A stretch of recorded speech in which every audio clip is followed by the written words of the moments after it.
আসসালামু আলাইকুম ওয়া রাহমাতুল্লাহ। প্রিয় নবম শ্রেণীর শিক্ষার্থীরা, অনলাইন ক্লাসে তোমাদেরকে স্বাগতম। আজ আমি তোমাদের আবৃত দশমিক ভগ্নাংশের গুণ এবং ভাগ দেখাবো। প্রথমে আমরা এই অঙ্কটা করছি। 0.3 পৌনঃপুনিক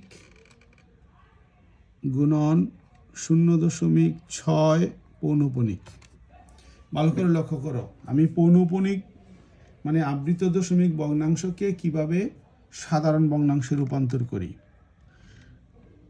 এই সংখ্যাটার মধ্যে যদি পৌনঃপুনিকের ফোঁটা এবং দশমিকের ফোঁটা না থাকে তাহলে সংখ্যাটা হয় 3। এই সংখ্যাটা একটা সংখ্যার উপরে পৌনঃপুনিকের ফোঁটা, একটা পৌনঃপুনিকের ফোঁটার জন্য একটা 9 গুণন, ঠিক সেম কাজ, ফোঁটা না থাকলে 6 আর একটা পৌনঃপুনিকের ফোঁটার জন্য একটা 9। তো এখন আমরা কাটাকাটি করব সাধারণ নিয়মে। 3 একে 3, 3 তিরিকে 9, 3 দুগুণে 6, 3 তিরিকে 9। তো আমরা পেলাম নিচে 9 উপরে 2। 2 ভাগের 9কে আমরা যদি আবার পৌনঃপুনিকে পরিণত করি তাহলে হবে 0.2 পৌনঃপুনিক। এই হলো একটা গুণাঙ্ক। তারপরে আরও একটা করি। খ নম্বরে আছে 2.4 পৌনঃপুনিক গুণন 0.81 পৌনঃপুনিক। লক্ষ্য করো, এই সংখ্যাটার মধ্যে যদি পৌনঃপুনিকের ফোঁটা এবং দশমিকের ফোঁটা না থাকে তাহলে সংখ্যাটা হয় 24। শুধু পৌনঃপুনিকের ফোঁটা ছাড়া বাকি সংখ্যাটা হলো 2। এটা বিয়োগ করতে হবে। একটা সংখ্যার উপরে পৌনঃপুনিক একটা 9 গুণন কোনো পৌনঃপুনিকের ফোঁটা দশমিকের ফোঁটা না থাকলে সংখ্যাটি 81।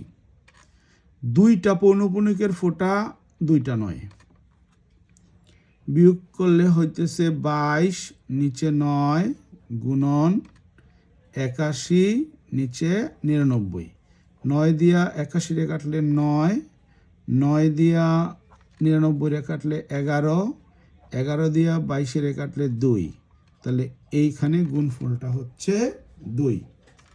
গ নম্বর 0.62 0.62 পৌনঃপুনিক গুণন 0.3 পৌনঃপুনিক 0.3 পৌনঃপুনিক। কি করব আমরা? পৌনঃপুনিকের ফোঁটা এবং দশমিকের ফোঁটা না থাকলে সংখ্যাটা হলো 62 বিয়োগ পৌনঃপুনিকের ফোঁটা ছাড়া যে সংখ্যাটা সেটা হলো 6। একটা সংখ্যার উপরে পৌনঃপুনিকের ফোঁটা একটা 9। পৌনঃপুনিকের ফোঁটা এবং দশমিকের ফোঁটার মাঝখানে একটা সংখ্যা একটা 0। পৌনঃপুনিকের ফোঁটা এবং দশমিকের ফোঁটার মাঝখানে যতগুলো অঙ্ক থাকবে ততগুলো 0 দিতে হবে। গুণ, এটা আমরা আগেই জানি, উপরে 3 নিচে 9। 6 আছে 12 হইব 6 হইলে হাতে 1, 1 আছে 6 হইব 5 হইলে 56 নিচে 90 গুণন উপরে 3 নিচে 9। কাটাকাটি করলে 3 তিরিকে 9 আর নিচে হলো 270 আর উপরে হইলো 56। এবার আমরা এটাকে ক্যালকুলেটর দিয়ে ভাগ করলেই আমরা এটাকে আবার পৌনঃপুনিকে পরিণত করতে পারবো, অথবা ভাগফলটা আমরা লিখে দেব। ঘ নম্বরে দেখো সংখ্যাটা আছে 42.18 পৌনঃপুনিক 42.18 একের নিচে উপরে 8-এর উপরে পৌনঃপুনিক। তারপরে হচ্ছে 0.28 পৌনঃপুনিক।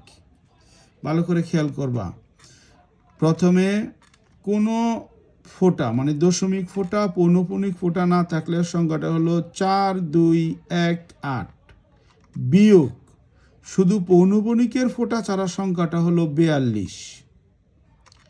পৌনপুনিকের ফোঁটা আছে দুইটা সংখ্যার উপরে, দুইটা নয়।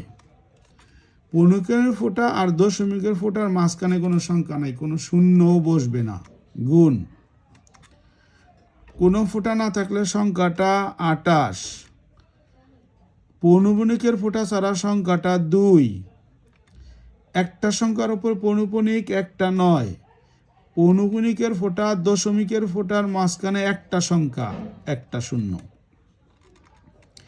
তাইলে এখানে 2 আছে, 8 হইব, 6 হইলে 4 আছে, 11 হইব, 7 হইলে হাতে 1 আছে, 2 হইব, 1 হলে 4, নিচে 99 গুণন 28 থেকে 2 গেলে 26, নিচে 90। তো এখন আমরা কাটাকাটি করব, অথবা নিচে নিচে গুণ, উপর উপরে গুণ। 0 9 নং 81 1, 9 নং 81 1 হাতে 8, 9 নং 81 আর 8 90। আর উপরের গুণটা যদি আমরা করি তাহলে 4176 গুণন 26, 4176 গুণন 26 গুণ করলে হয়ে যায় 10,000, 10 85 76। এটাকে যখন আমরা এখন 90 10 দিয়ে ভাগ করব, 90 10, তো ভাগফলটা হবে 12.0505। এই হচ্ছে আবৃত দশমিকের গুণ। এবার আমি আবৃত দশমিকের ভাগ দেখব। তবে কথা হইল গুণ ভাগের মধ্যে তফাৎ নাই, শুধু চিহ্ন মাঝখানের গুণ চিহ্নটা, ভাগ চিহ্নটা একটু কাজ করতে হয়। তো এরকম একটা কাজ আমি দেখাচ্ছি। সেটা হচ্ছে সংখ্যাটা হচ্ছে 2.37, 7-এর উপরে পৌনপুনিক, তারে ভাগ করতে হবে 0.45-এর উপরে পৌনপুনিক। যে যথারীতি আমরা কি করব, কোনো ফোঁটা যদি সংখ্যার মধ্যে না থাকে সংখ্যাটা হবে 237 মাইনাস পৌনপুনিকের ফোঁটা ছাড়া সংখ্যাটা হলো 23। পৌনপুনিক একটা সংখ্যার উপরে, একটা নয়। দশমিকের ফোঁটা পৌনপুনিকের ফোঁটার মাঝখানে একটা সংখ্যা, একটা শূন্য। ভাগ, কোনো ফোঁটা না থাকলে সংখ্যাটা 45। পৌনপুনিকের ফোঁটা ছাড়া সংখ্যাটা হলো 4। পৌনপুনিক আছে একটা সংখ্যার উপরে, একটা নয়। পৌনপুনিকের ফোঁটা দশমিক ফোঁটার মধ্যে একটা সংখ্যা, একটা শূন্য। বিয়োগ করলে 3 আছে, 7 হইব, 4 হলে 2 আছে, 3 হইব, 1 হইলে 2, 90 ভাগ 41, নিচে 90। আমরা 214, নিচে 90, ভাগকে গুণ দিব, নিচে 41, উপরে 90, 90 90 কাটা যাবে।